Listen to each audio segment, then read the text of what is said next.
All right, everybody, welcome to day 6. It's the final day of this ERP. I'm Brian, program manager for our our music programs here at Generator. With us, we have two others who can introduce themselves. Hey everybody, good afternoon. My name is Sway. I am director of Motown Accelerator in Detroit. Thanks for joining us again. Hey everyone, my name is Mag. I'm the director of the Backline program.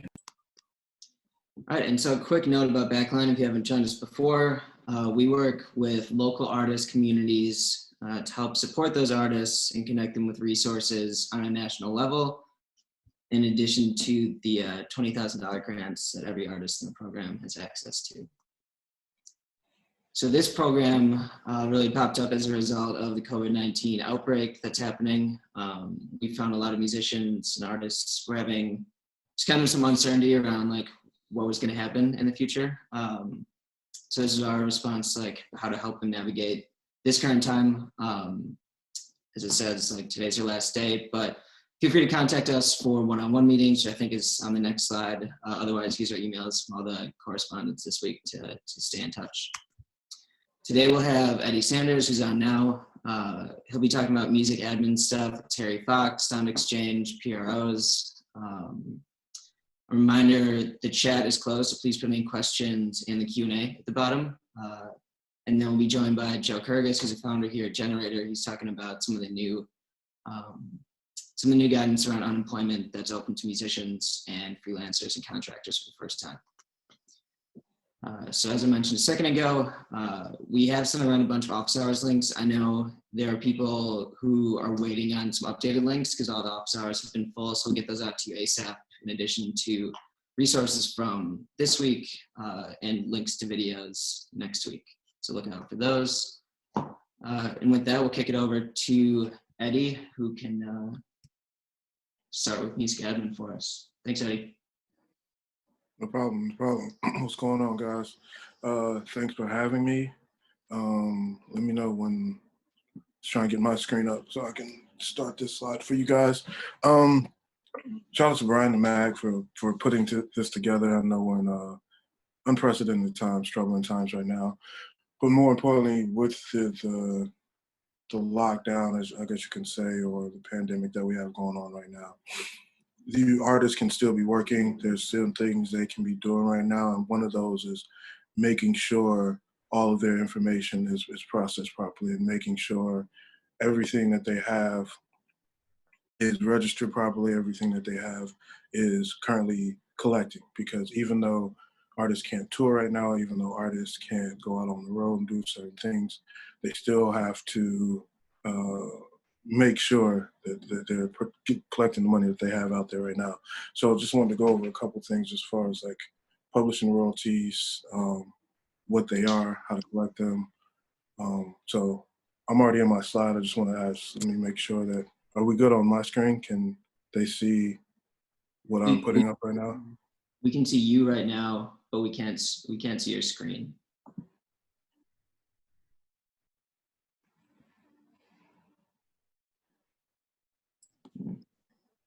There we go. Perfect.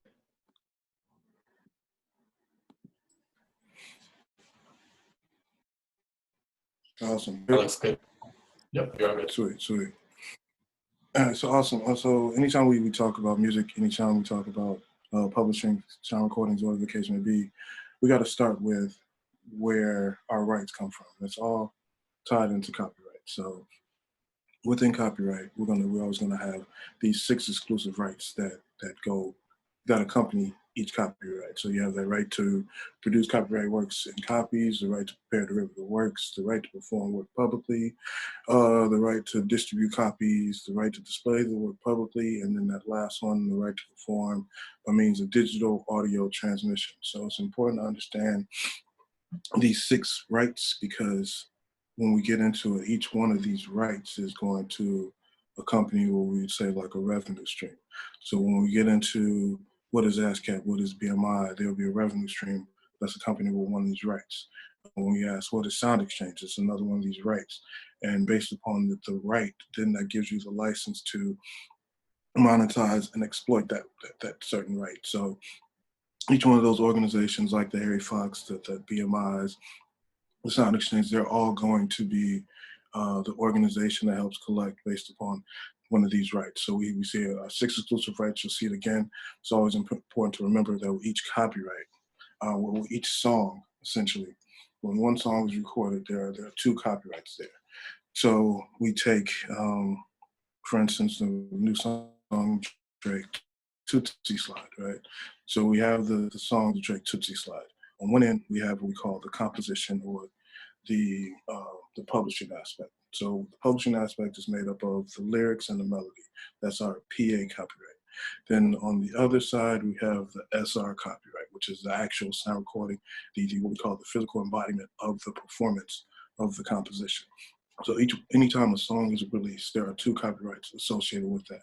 Important to understand that because as songwriters and producers, you typically get your revenue from the composition side, right? So again, anytime a song comes out, we have 2 different copyrights. We have PA copyright, then we have the SR copyright. Majority of what we're going to be focusing on today is that PA copyright and understanding the various revenue streams that come from there, right?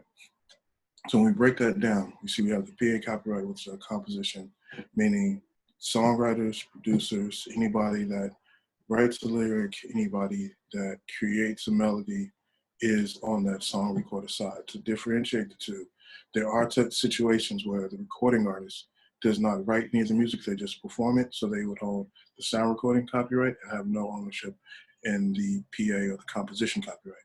If you are the writer or producer of the song, you have ownership in that PA copyright. So as you can see, as I showed you earlier, those 6 exclusive rights now, based upon if it's a PA copyright or SR copyright, shows you what exclusive rights you have. The only one for the PA that you don't have is that digital audio transmission, which is only for sound recording. This is what we call like the public performance royalty for sound recording. We'll get into what that is. In short, that's what Sound Exchange essentially collects. Right. So on our PA side, we have the right to create derivatives, right to distribute, right to display, public performance, and also reproduce. Now with each one of these, so public performance, we're going to be saying that's our BMI or our ASCAP. That reproduce, we're going to be looking at mechanicals, that's our Harry Fox. So it kind of helps in understanding where our rights come from to determine what royalties we have out there, then to understand what sites we should be going to collect these royalties, right? Because if you know, without the copyright on the composition, there's essentially no monetary value behind that, right? So what happens is anyone could resell your songs or make copies of songs without paying you. People could take your sound recordings and create new sound recordings, whatever the case may be, all because you don't have the correct protection here, right? So again, going back to our 6 exclusive rights. One second. Distribute, derivative, works, display, digital performance, reproduce, and then actually perform. So when let's just even look at perform for a second.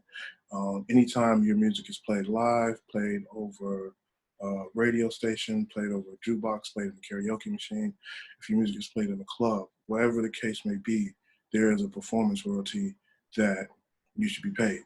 And BMI and ASCAP are the organization that handle the collection of that royalty and then pay you out based upon what your percentage of ownership is in each song.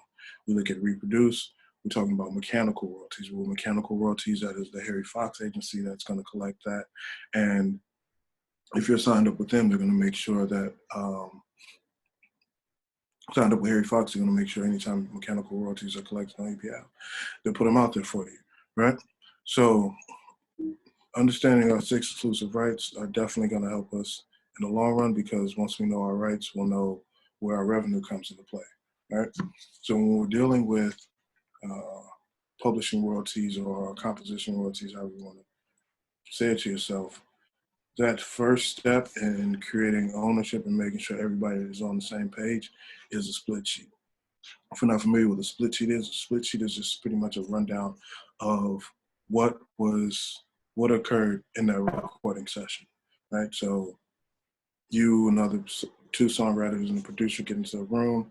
So there's four people total. Two people work on the lyrics, two people work on the melody. In that situation, you could break that down pretty evenly. Everybody's gonna get the 25% share of the song because they've all done work equally.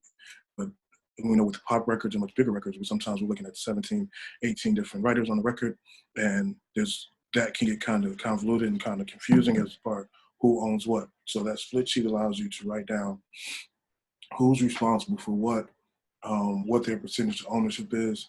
And you're doing this in the very beginning stages. You're doing this before you even start dealing with your publishing company. This is amongst artist to artist, and those artists are talking to each other and figuring out, okay, who did what on what song, who has a percentage of ownership, and what the case may be. And it's also important to remember, these split sheets are important because a lot of songs aren't recorded on Tuesday and then released on Wednesday. You have years sometimes between songs, and understanding,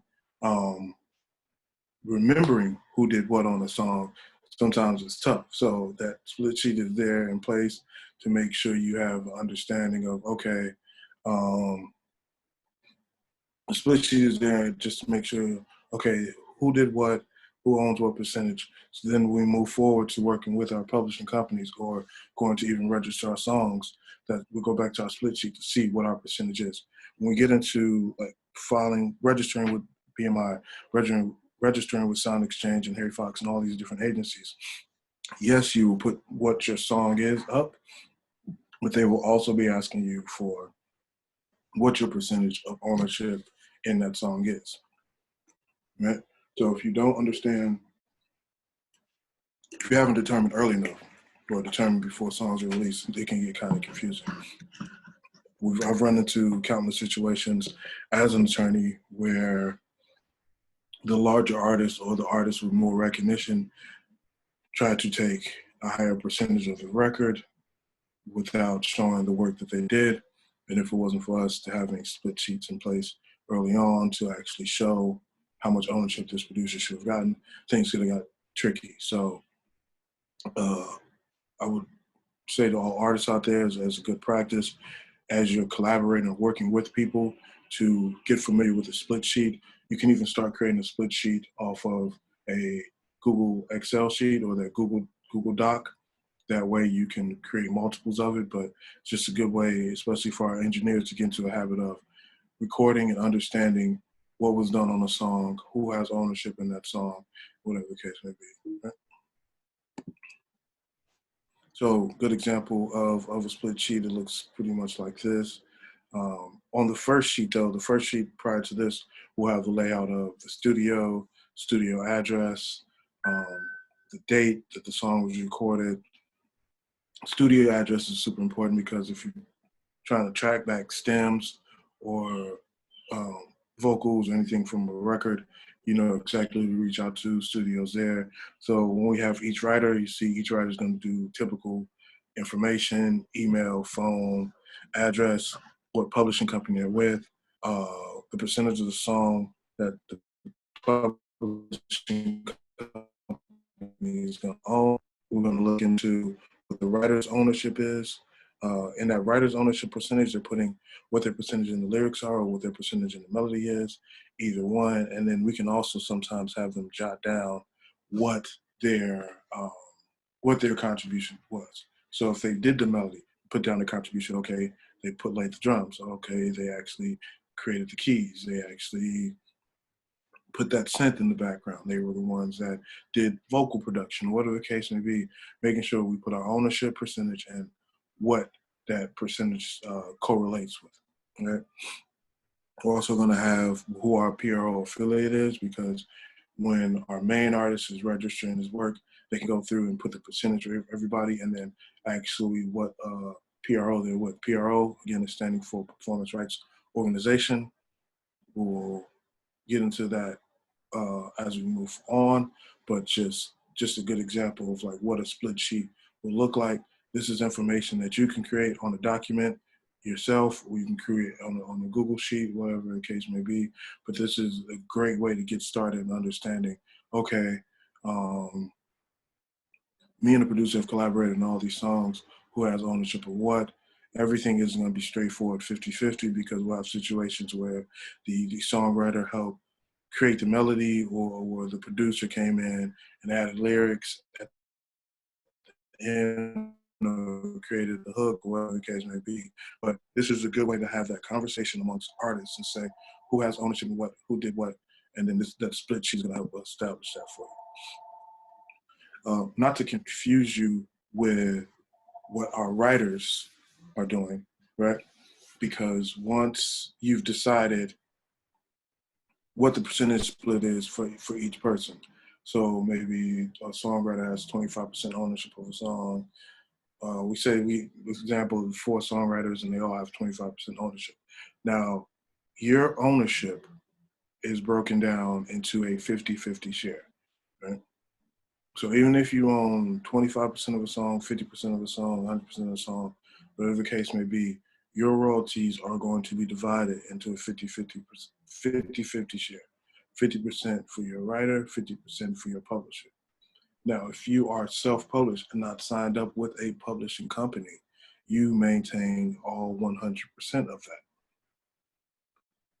It's important to remember that even if you are not signed up with a publishing company, you yourself are that publishing entity and you need to register as one. So when you are registering with your BMIs, making sure you are signed up as a writer and also as a publishing company. Because if you're only signed up as a writer and not as a writer and as a publishing company, you will only be receiving 50% of your revenue. All 100 revenue will be coming into these different sites, but you only receive 50% as the writer. So whatever your royalties are in a composition, it is going to be divvied up 50-50, 50% for your writer, 50% for your publisher. So important to remember, regardless of what your percentage is in the overall composition, your percentage is going to be divvied up 50-50, 50% writer, 50% publisher. So when we are signing up for BMI, when we're signing up for ASCAP, Sound Exchange, these different sites, making sure that we sign up, one, having our writer's profile, and then coming back and making sure we have our publishing profile. This will get into also now thinking about, all right, I'm no longer operating as an individual. Let me create an entity. So this is where artists reach out and we create LLCs for them, and now they have a business structure. Under that LLC, now they have their publishing link. So the name of my company is Protect and Collect. That's what I go by. So I have Protect and Collect LLC. If I was to start writing songs, who knows, maybe I might get into that one day. So I would then create a entity, Protect and Collect Music Group. And that company would act as my publishing company until I sign with a major company. So I'd have my writer side as Eddie Sanders, then my publishing side as Protect and Collect Music Group. Even though it is all the same, you still have to distinguish between the two different ones, right? So if we are fortunate enough to get in a situation where we sign with a publishing company, understanding what their role is, you as a songwriter create the composition, get it to the publisher, and the publisher's job is to essentially license these records to either for other labels, to other labels for artists to record on, to license this material to television, license this material to film, video games, and whoever else may want to use this. Again, remembering, if we go back to our 6 exclusive rights and understanding anytime somebody wants to use one of our rights, they have to compensate us for it. Our publishing company is coming in and being that middleman and making sure we collect as much as we're supposed to. When you work with a publishing company, they may reach out to other labels within their company and seeing if they have new acts that come out that don't have songs ready. As a songwriter, you create those compositions for them. We sell them off to the label. Now we have a new recording, right? We also have TV, film, video games. Okay, important right now for artists to understand, even though we are not recording or we're not traveling, we're not being able to do shows, content is still being created. Netflix is still putting out new shows. Hulu is still putting out new shows. Amazon is getting into new shows. Every time there's a new show, there's music that accompanies that there's music that accompanies that visual. So with that being said, they're always looking for new music to sync or to put into television and film. So making sure that we were staying conscious of that and understanding that even though it's a quiet time for people to be outside, the music industry is still moving, still very much alive.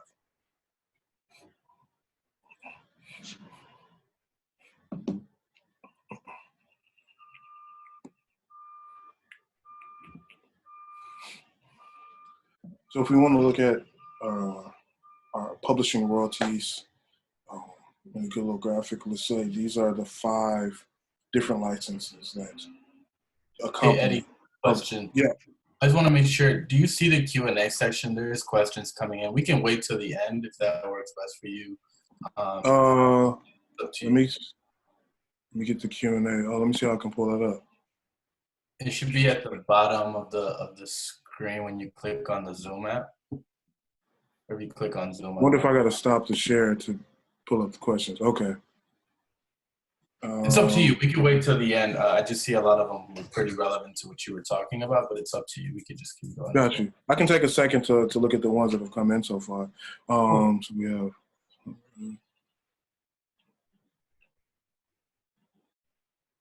So yeah, cool. Stephen asks, as a songwriter with a self-publishing LLC, our song recordings always with the artist and PA registrations with the publishing LLC. You actually, since you have that LLC, can register your sound recording and your PA copyrights under that same LLC. Since you are the owner of that company, you can do that. You can set it up that way where both your sound recording registrations and your PA registrations are under that LLC.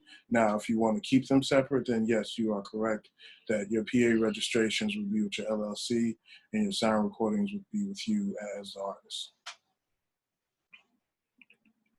artist. Be Free asks, can you send us a full template of the split sheet form?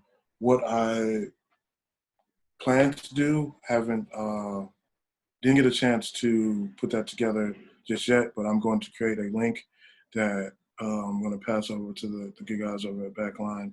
That once you go onto the link, it'll be an actual Google Doc that you can work with. That'll be a split sheet form for you to have. One last one was, this slideshow will be available, correct? Yeah, I can put that up for you guys. Same way y'all have the split sheet, you'll have this information as well. I'll grab one more before I go back into it because I don't want to miss any information.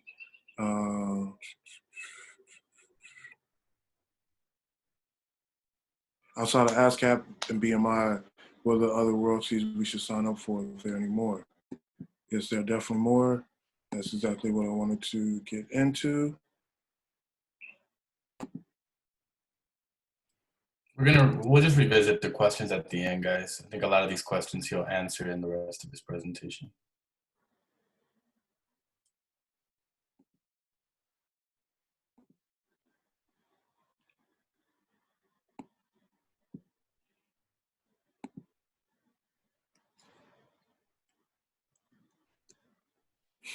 Well, so I can jump into some of those now. So just quick, I'm showing you screenshots of the different ones. I'm gonna go back to the beginning, start it over.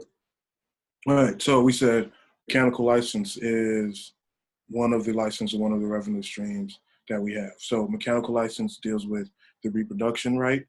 Anytime our song is what we call reproduced, it was easier to show when it came to CDs. So anytime a CD was sold, say it sold for $1, 9 cents from that dollar was set aside for the songwriter, and they call that the mechanical royalties. Now with streaming, anytime anytime a stream happens for a song, a certain amount of that would have went to the sound recording artist for that stream, part of that is now taken to a pot, and they call that mechanical royalties or the mechanical royalty pot. The way they come up with that algorithm is they determine total amount of streams that happened in a month, how much money was made that month, and then they create that rate. So that rate is a monthly rate of how much the songwriter will get on the reproduction of a song. Anytime a song is reproduced, essentially. When it comes to that, Harry Fox Agency is our website or organization that's going to handle anything dealing with mechanical royalties, mechanical licenses, anything around that nature. Harry Fox is there. So you sign up as Harry Fox, and they are the middleman to make sure you get paid for that. So that's covering our mechanical license, Harry Fox, right? Moving into, we say, our performance license. 2 parts on performance license, but for the first ones, that is our ASCAP and our BMI, right? ASCAP and BMI handle public performance royalties. ASCAP and BMI handle public performance royalties. So anytime we said our songs were played out loud at a jukebox, even at concerts, ASCAP and BMI handle that.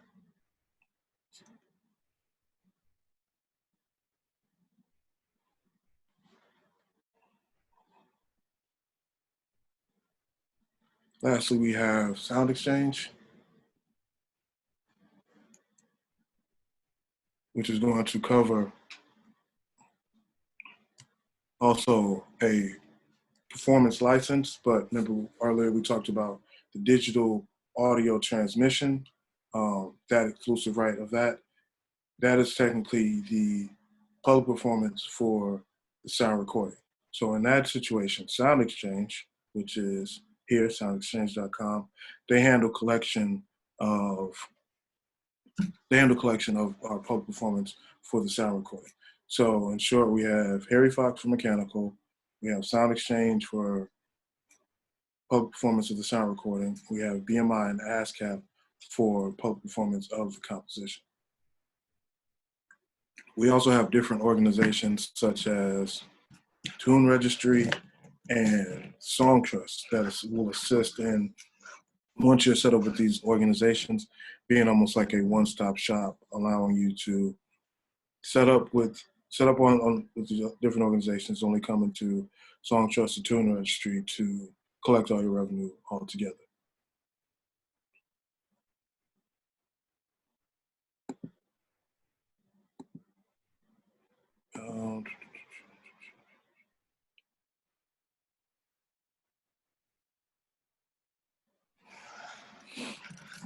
We have some questions about LLC formation, LLC creation. One thing it is important to remember that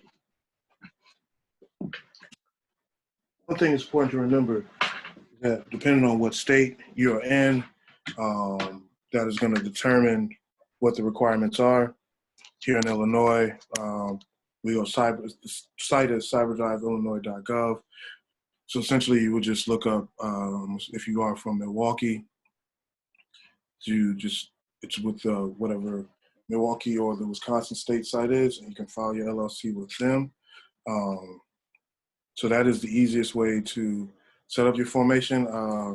This is also a good time to get in tune with a business lawyer or entertainment attorney, because then they can help structure what the business entity is going to look like, and then also making sure the structure for whatever your publishing entity and all that is set up properly.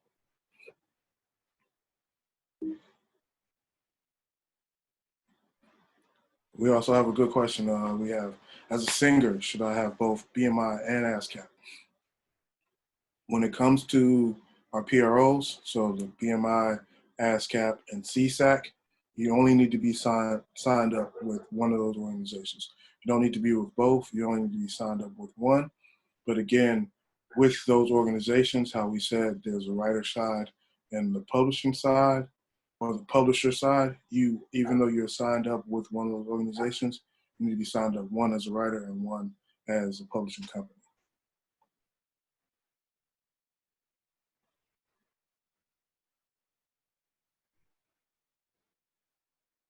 We have someone ask, who do I send my compositions to for sync licensing opportunities?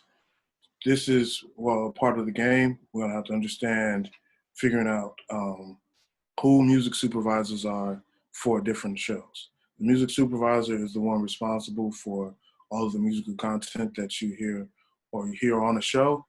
They are the ones that put together the list of the songs that will be played on there. So that is a part of the game, and the part of the hustle is figuring out who these different music supervisors are. There's a cool company here in Springfield, Illinois, that she works with the Midwest a lot, and the name of the company is Groove Gardens. So if you work with Groove Gardens, she would help put submit your music for sync opportunities. Right? Someone asked, do I recommend songsplits.com? I'm not familiar with that site, but I'm assuming it is a site for split sheets. If it's straightforward and it works for you, I don't see that as a problem. When it comes to split sheets, I wouldn't feel as nervous as I am when I'm signing, let's say, a publishing deal or a long form of an agreement. This is a conversation between you and the other creators, and you guys should honestly be able to determine who has a percentage ownership in what, and that shouldn't be too much of a struggle for anybody to sign that paperwork.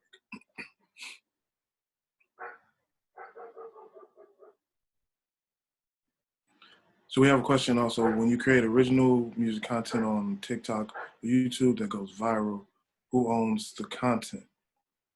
This is important. I like that question because you own the music, but if you read some of your terms and agreements, IG is going to be in ownership of of the actual video content, or TikTok may even be in ownership of the actual visual content.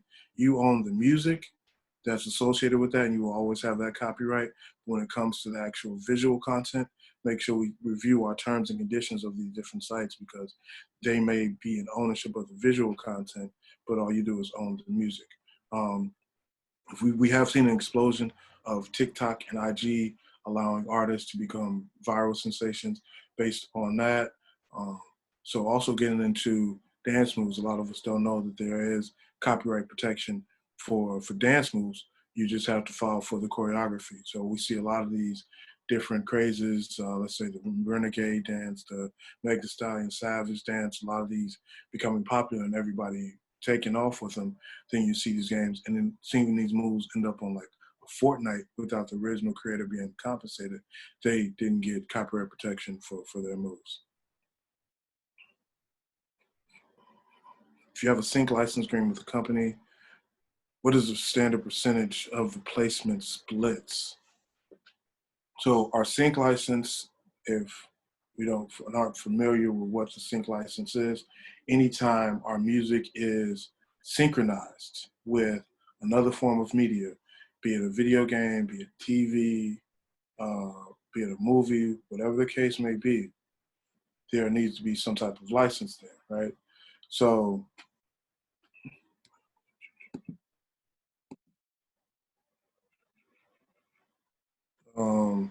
we're asking standard percentage splits. It's all going to be based upon what percentage split you have with your publishing company. Now, of course, if you negotiate this on your own, you are going to have already ownership. If you're on a 50-50 deal with your publishing company, then of course you only get 50% of that revenue. So it's all based upon, all based upon your percentage of ownership in that record. Also, it's going to be based upon your percentage of ownership in that record with the other artists on that song. So if a sync deal comes through, for you secure a sync deal and you get $10,000, there are 5 other writers on that song with equal ownership, then you have to divvy up all of that equally, and I believe that would give out, instead of 10,000, everyone would be getting 2,000. So that's again why our split sheets are important, because we need to understand what that percentage ownership is amongst us creators and also amongst publishers.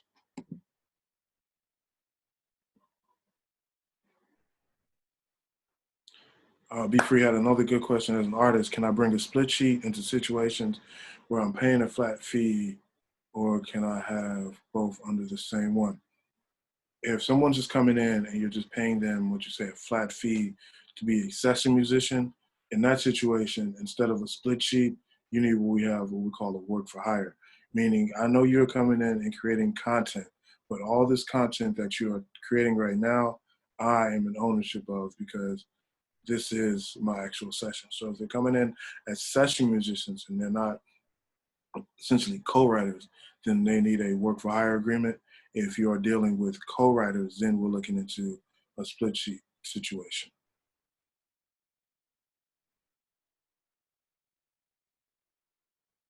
So the writer and the publisher, on BMI are two different accounts. So can I have both under the same one? So essentially they are under the same one, but you're setting up your writer's account, you're setting up your publishing account. All of that will coincide and they will see under the publishing company who the different writers are, but you still have to have that company set up. You could set up a company with you and 4 other people, and you're still going to have your writer account set up and then that publishing company set up, and you can have your 4 or 5 different writers under that company, but you still have to have separate ones. But in a situation where you are the only writer, then of course it's going to look the same because you'll have your writer's information and your publishing information. Best approach. Oh, go ahead. We say best way to approach the TV and film sync divisions for submissions. Just getting out there and networking is almost the best way. I don't know how many shows are filmed in the Wisconsin area, but that's a good start. I know here in Chicago, we have Chicago PD, Empire, a bunch of different shows. They film it right around the corner. So it's like starting to meet the people that are in those different departments is the best way. So just good old-fashioned networking right there. What were you about to say there, Brian? Yeah, I have a question about, with everything that's going on right now, have you seen stuff that's out of the ordinary pop up on the legal side? One thing that comes to mind is like artists who had signed contracts for upcoming shows that have been canceled, and is Right. artists should look out for. Yeah, so that term, that force majeure clause, that act of God clause, is what allows for people to just walk away and not have to make any payments on things when things get canceled. So that clause has always been in agreements. And I was actually talking with a buddy the other day.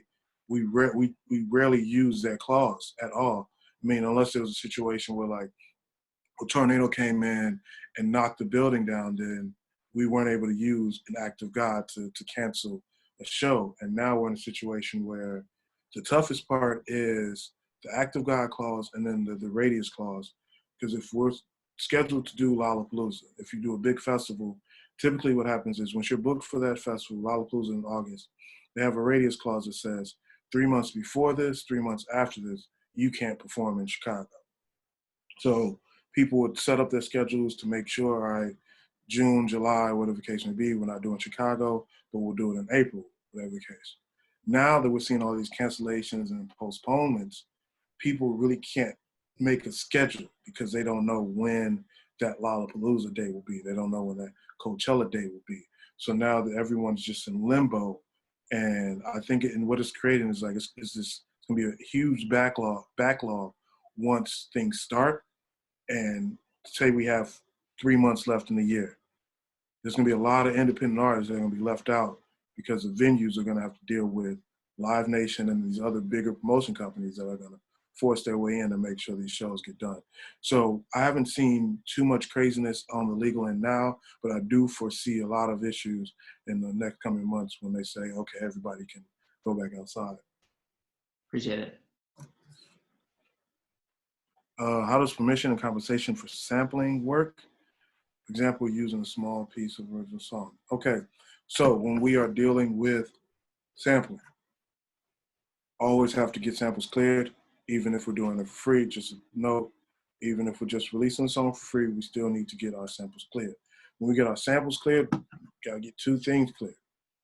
Remember we said at the beginning, every song has 2 copyrights. We have the SR copyright and we have PA copyright. You need to get clearance for both of those, because if you're using the original song and sampling that, then you have to get sound recording and the composition. If you are what they call the interpretation or just replaying the sample, you still need to get clearance for the composition. So what you have to do is you have to reach out to whoever is in ownership of the composition, who's ever in ownership of the sound recording. It gets kind of tricky when we run into these labels that no longer exist, or these publishing companies that no longer exist. So the tough part is the research aspect of it and figuring out who to reach out to. And then it's just a conversation of, hey, I'm offering you this much. I want to get clearance for your sample. You have to lay out where the song will be released, how the song sounds. So it's best that if you are sampling work, that whatever the content in the song is doesn't offend the person that you're getting the original work from.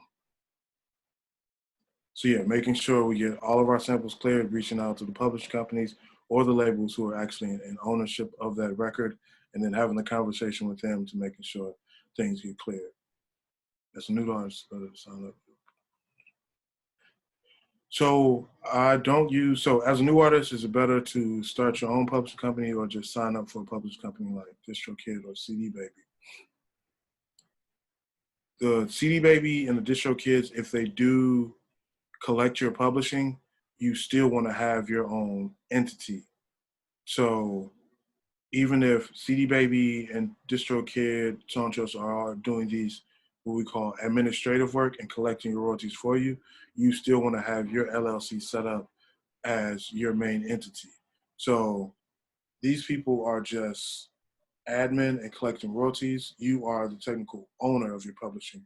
So you want to have a entity that houses ownership of the compositions, and then you are working with or partnering with another company, and they handle the administrative work as far as collecting your royalties. I have all of my writers and my LLCs. Where do I find my performance royalties, for example? So how does that work? I sold a couple sites, songtrust.com. You can go on Songtrust and they'll actually, you can type in the actual song and it'll lay out how your royalty should be. If you are featured on a record, there are certain steps you need to take with the actual artist that is the main artist of the song, and what we call getting letters of direction. You need to get a letter of direction for your Sound Exchange, so that now anytime they collect royalties on Sound Exchange for that song that you've collaborated with them on, you now receive your percentage. So now now we're in a good time, I said, with even though it's a bad time around the world, good time as far as like getting back to making sure all of our paperwork is right. So go back through all the songs that you may have featured on, reach out to those people, make sure you're getting the proper percentages, and then taking those percentages and uploading to your various sites, your BMIs, your Sound Exchange, and your Harry Foxes.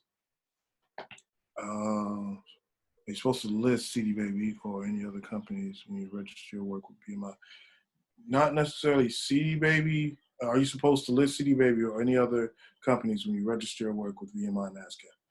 When you register as a writer, you are essentially just laying out your basic information. If you created your publishing company, you're laying out that information. Anyone that is doing admin work for you, not necessarily. Now, if you get into signing a deal with, let's say, a Warner or a larger publishing company, then you will have to enter that information into your BMIS information. But CD Baby and TuneCore and these other guys that do distribution along with publishing, their publishing leg is just merely administration. So you are still the owner of that record. So you should be the only one on there. If a TV series wants me to do a theme song, royalty ownership protection, do I submit the music to a licensing company, or is registering the music with a PRO enough? So it's technically two different revenue streams here. Our PROs are dealing with the performance royalty aspect, and if we're getting a sync license, we're dealing with the film company directly. So you're gonna have to submit through their licensing department unless they reach out to you and say, hey, we want your work, and then that'll be a separate conversation. It'll be separate from registering anything with BMI or registering anything with ASCAP. That would just be a conversation with you and the film company. And you will still have paperwork in place that'll state how long they'll be in ownership, what their ownership looks like, and then how much you'll get paid. So remembering that it was mechanical royalties, which was Harry Fox, performance royalties, which is BMI, and then our sync royalties, which is what we call just third party. So you and whoever wants to use your work, or whatever film or media company wants to use your work. All right. So that looks like, oh, we have one more. As a non-musician, I have a YouTube channel and would like to work with an artist from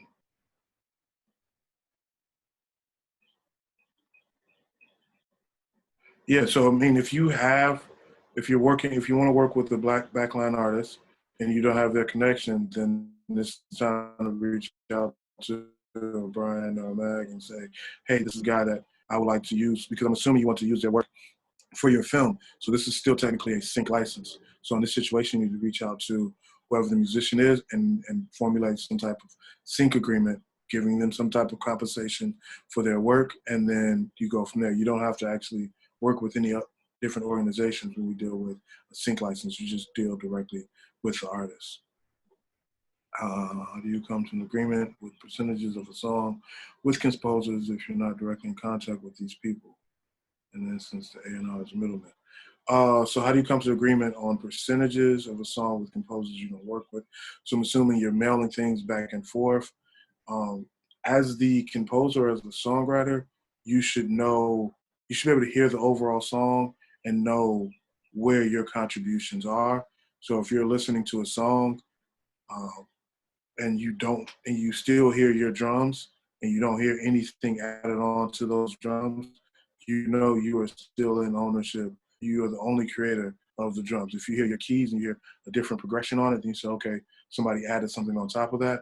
But when you listen to the final song, you as the songwriter should be able to know from that final version, what your contributions were to it. So even if, because I know a lot of songs are emailed back and forth, taking good note and understanding what work you sent out and how it came back, and if there were any differences there.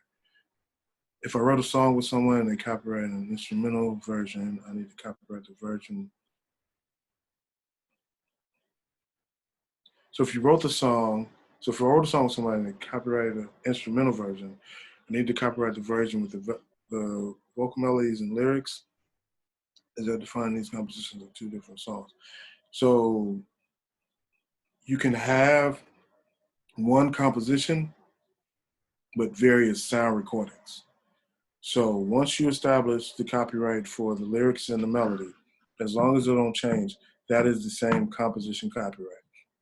Now, if someone is to record a different version of that composition, then yes, there is a different sound recording copyright, but there's only one composition copyright, and then when various recordings of that composition happen, then that's how we get our sound recording copyright.